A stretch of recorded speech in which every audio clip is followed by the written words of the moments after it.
La ponctualité est une vertu qui de moins en moins est respectée. Quoi qu'il en soit, elle est une forme de respect et de politesse. En Côte d'Ivoire, les marchés seront bientôt réapprovisionnés en sucre roux avec des prix inchangés. La rougeole, la poliomyélite, des maladies encore d'actualité, des morts, l'une des causes des décès chez les enfants. Voilà tout pour les titres. Bonsoir à tous et merci de nous choisir pour vous informer.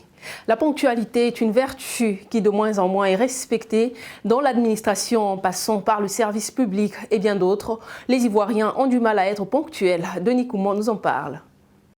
L'heure africaine tue l'Afrique, une célèbre phrase régulièrement employée, mais qui visiblement ne meut pas les populations. Nous sommes tout le temps en retard au bureau, aux réunions, aux rendez-vous, aux cérémonies. À y voir de près, être en retard est devenu la norme, au détriment de la ponctualité manifestement bête noire des Ivoiriens. Il faut tout le temps attendre ou faire attendre un proche, un collaborateur. Mais qu'est-ce qui met autant en retard les Ivoiriens? Compte tenu de la circulation, l'ère africaine, c'est difficile. Ici chez nous, déjà, les rendez-vous même ne sont pas respectés.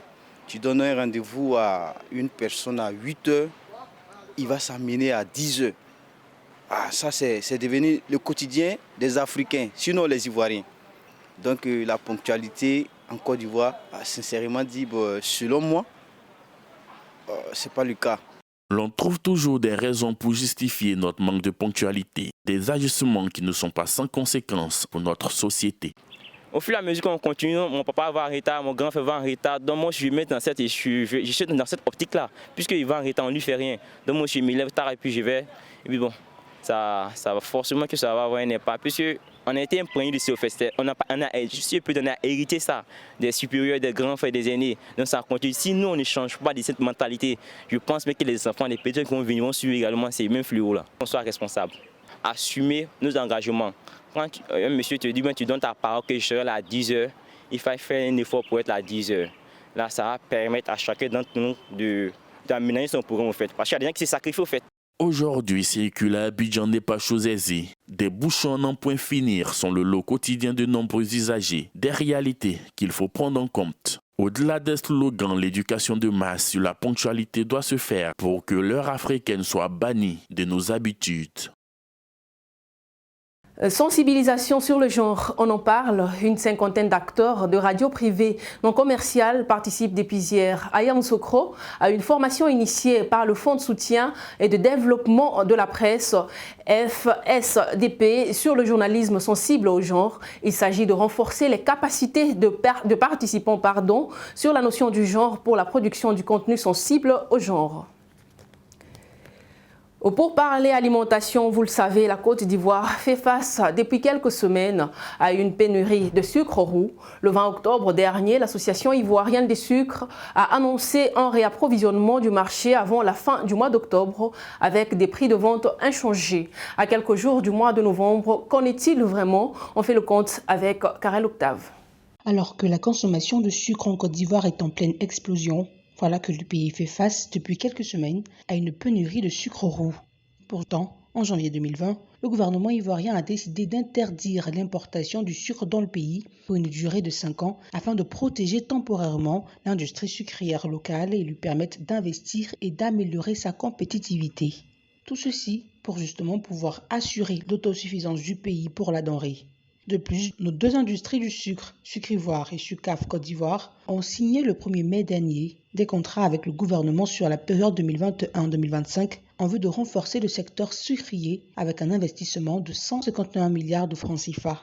Comment est-il alors possible que le pays soit face à une pénurie de sucre, notamment le sucre roux, qui lui demande moins de transformation?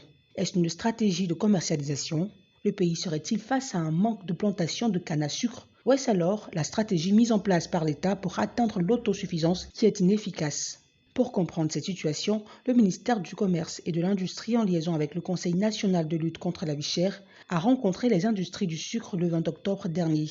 Au sortir de cette rencontre, les raisons de la pénurie n'ont pas été révélées, mais l'Association ivoirienne de sucre de Côte d'Ivoire a assuré que toutes les dispositions sont prises pour apporter une solution rapide. Elle promet un réapprovisionnement du marché avant la fin du mois d'octobre 2021 avec des prix de vente inchangés. Mais pour l'instant, dans nos marchés et supermarchés, la réalité est tout autre. Le kilogramme de sucre blanc raffiné est passé de 750 francs CFA à 1000 francs CFA. Et le sucre roux rebond toujours absent, alors que nous sommes au 28 octobre, 3 jours avant le début du mois de novembre, mois avant lequel les grossistes doivent être réapprovisionnés en sucre roux.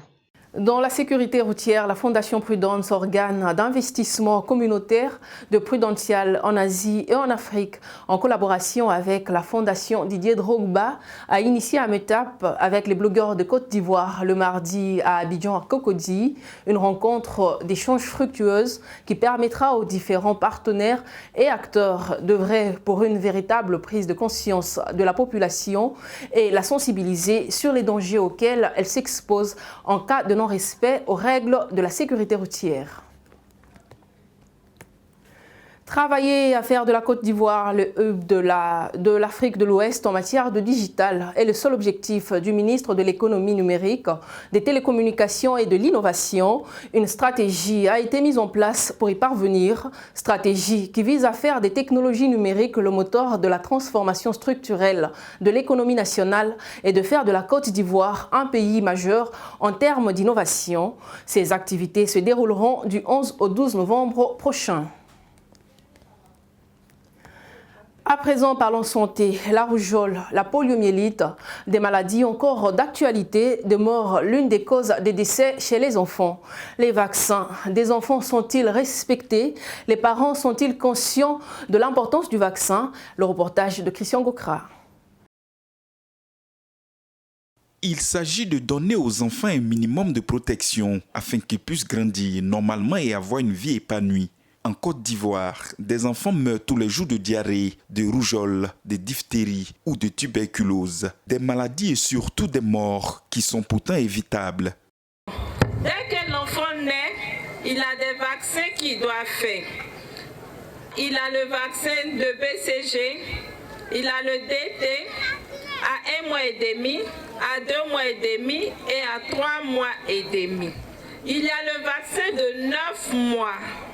Et demandez aux parents aussi de respecter les rendez-vous. Venez avec les enfants pour qu'ils puissent suivre correctement leur vaccin. C'est important pour chacun de nous et pour l'enfant surtout. Le vaccin est sûr, efficace et disponible. Il protège les enfants. Si les maladies infantiles aujourd'hui sont en baisse, c'est l'œuvre des vaccins, selon les spécialistes. Les parents sont donc tenus d'assurer ce devoir à leurs enfants. On va lancer encore cette campagne de rougeole parce qu'il y a des parents qui ont refusé que les enfants soient piqués. Donc, expliquez à nos mamans, à nos papas qui ne sont pas venus, de laisser les agents vaccinateurs piquer les enfants. C'est important. Actuellement, il y a une grande épidémie de rougeole. C'est vrai, on lutte contre le Covid, mais il y a la rougeole aussi qui est là. Il y a la polio aussi qui est là. La santé est le social, et le social est une source de vie. L'avenir de demain se prépare avec des enfants en bonne santé et vaccinés. À présent, le point de la Covid-19, la Côte d'Ivoire dénombre ce jour 61 252 cas confirmés, 675 nouveaux cas, 59 886 personnes guéries, 691 décès. La vaccination contre la Covid-19 est gratuite et volontaire. Toutes les personnes de plus de 18 ans sont invitées à se faire vacciner dans les centres de vaccination du pays.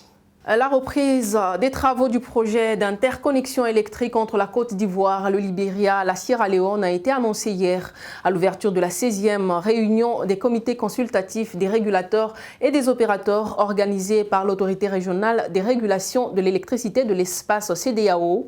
Cette reprise des travaux qui s'achèvera en 2022 intervient après un retard causé par la crise sanitaire liée à la Covid-19 en 2020. Outre ce projet se trouve celui de l'organisation de la mise en valeur du fleuve Gambie, un projet du genre prévu également s'achever en 2022. Dans la sous-région, pour finir, plus de 12 millions d'enfants seraient traumatisés et effrayés à l'idée d'aller à l'école au Nigeria, des peurs d'être enlevés par des gangs criminels qui kidnappent des élèves contre des versements de rançon. Pour rappel, le premier kidnapping de 276 filles par Boko Haram remonte à avril 2014, un enlèvement qui a déclenché la campagne mondiale dénommée ramener nos filles depuis les attaques contre les écoles ont augmenté en nombre et se sont étendues sur toute la partie nord du pays. C'est la fin de ce journal qui vous a été proposé par l'ensemble de la rédaction. Merci de nous avoir suivis. À demain sur UFC Africa TV.